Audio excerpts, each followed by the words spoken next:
We're going to turn our sights to Tuscaloosa, where Alabama has the 8th ranked class in America.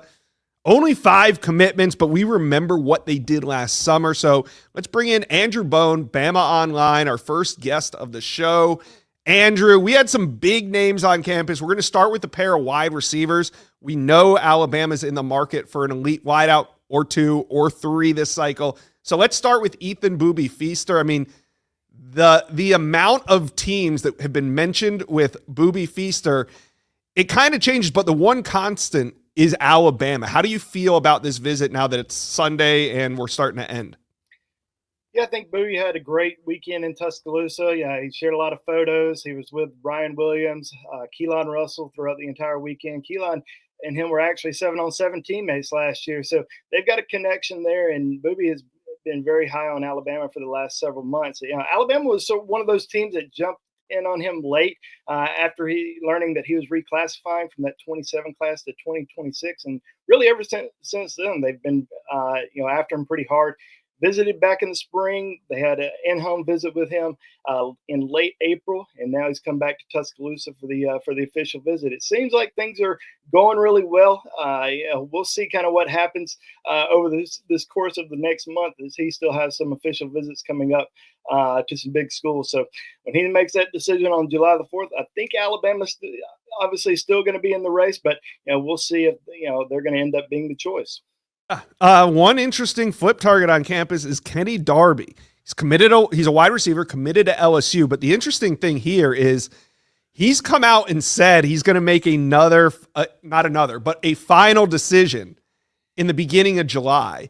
So Kenny Darby on campus at Alabama. Am I reading this right? I mean, is Alabama going to flip Darby in the beginning of July? We'll see. Yeah, he made a surprise trip to Alabama back in the spring, kept it very quiet. Alabama offered him back, I think it was in January, and this is obviously one of the top wide receivers in the state of Louisiana, had an unbelievable junior season, but he's been committed to LSU since November. He grew up an LSU fan, been to Baton Rouge several times. I think it's going to be a pretty uphill climb, but Alabama being in this race, this late, I think that says a lot about the this coaching staff. Coach Shep, who's recruited him, went down and saw him during the spring, and he seemed to have a great time in Tuscaloosa. But it's hard not to have a good time on official visits. You don't often find recruits who say they had a bad weekend on any campus when they take these OVs. So we'll see what happens with Kenny Darby, but it definitely seems like Alabama's in it. If I had to pick today, I'd still lean him sticking to LSU, but we'll see. He's still got a month to go, but the official visit to LSU on June 20th could potentially seal the deal there.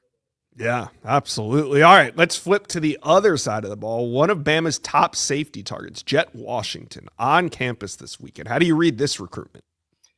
I think it's tight. I mean, we've talked about it for several months. It looks like it's an Alabama-Oregon battle. Now, there's some other schools that are still in it. Ohio State, USC, they're going to get official visits, but it still seems like it's an Alabama-Oregon tight race. He's in Tuscaloosa right now. He came in a little late, arrived on Saturday morning, so he's going to spend all day Sunday, and he's really the only visitor that's still on campus and going to get a lot of one-on-one time with this coaching staff. And Alabama really isn't going after a lot of safeties in this class. Jet Washington's one. Jarrah Edwards out of Maryland's another one. He's going to be on campus next weekend. So I think Alabama wants to see kind of where things stand with Jet after this weekend, if he's still going to take official visits, which we expect him to do. But this is a big weekend for Alabama with Washington, who's been one of their top overall targets since day one. All right. Now, offensive lineman Malachi Lee is a massive offensive tackle prospect from the state, or from Hawaii, even the state of Hawaii. He's in Tuscaloosa this weekend. And I've kind of been talking with Steve, talking with Chad. I kind of feel like Alabama's the team to beat here. You agree? Well, I think Alabama's done a great job with him since he made that first trip to Tuscaloosa back in the spring. It was actually his first trip to Alabama since Nick Saban was in town. And Coach Saban actually offered him 2 years ago in Tuscaloosa when he came to camp. And 2 years later, comes back to Tuscaloosa to meet with the new staff, and really hit it off with Alabama offensive line coach Chris Kapilovich and also Courtney Morgan, Alabama's general manager. was in Tuscaloosa this weekend. Seemed to have a great visit. Went out on the Lake Tuscaloosa with Wilkin Formby and a lot of those guys. So got a chance to really grow the relationship there. I do think that other schools are certainly high on the list. Michigan, for one, I think they've been there the longest. Georgia came off an official visit last month with the Bulldogs and really likes Georgia a lot. So I do think Alabama's in it. I think they're a top contender. I don't know if I would say they're in the driver's seat. I think it's very close. But I think the one thing in Alabama's favor right now is they don't have any offensive line commitment, or they don't have any offensive tackle commitments in this class. That's an area that they would like to add at least one or two, and Malachi Lee is certainly one of their top priorities in this cycle. All right. So what was your biggest takeaway so far from this weekend? I mean, we hit on some names. There's a ton more on Bama Online. You guys can go there right now. Check out all the in-depth coverage. But Andrew, what's your takeaway from this weekend? Well, it seemed to be good. I mean, you look at all the social media posts, all the excitement. You see all the different players that were involved, from Ryan Williams, who last week, every single recruit saw him on the cover on the new NCAA football game. You had Keelan Russell out there recruiting. You had a lot of that freshman class that was number 3 in the country that were out there recruiting guys throughout the weekend. Dejon Lee.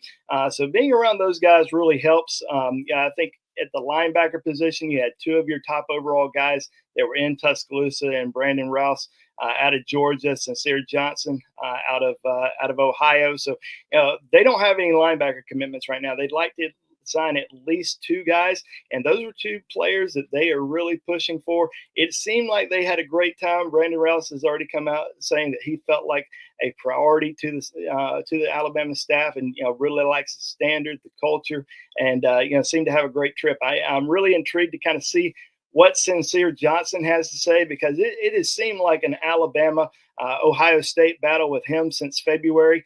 Even though he grew up an Ohio State fan, he does have a family in Alabama. Of course, Ohio State's been the trendy pick for a long time, but being around guys like Justin Hill, who's also from Ohio, who chose Alabama last year over the Buckeyes, that certainly doesn't hurt. But he's going to make a decision later on this month, and we'll see how it goes.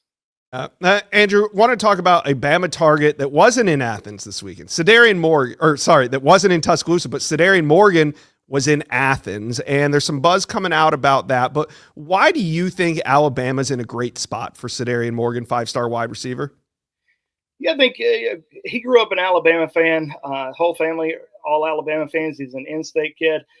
Alabama does not have a wide receiver commitment in its class. They only signed 2 wide receivers last year, so there's a need there. I think they've done a great job recruiting them throughout, really since last June, and that relationship started last spring. But when he got that offer after attending camp, they've been all over him. I think that other schools are certainly heavily involved. He came off that visit to Georgia this weekend. He's been to Colorado. He's got Auburn coming up. So they're certainly going to push hard. But I think with Alabama being that in-state school that he's always dreamed about playing for, I think that's a big reason why they are considered the team to beat. And they're also going to get him on campus June the 20th, the final weekend before the dead period hits, and then he makes that decision on July the 2nd. All right. Busy weekend in Tuscaloosa, busy summer in Tuscaloosa. Andrew Bone, Bama Online, thank you for stopping by this live edition of the Inside Scoop. Thanks, Josh.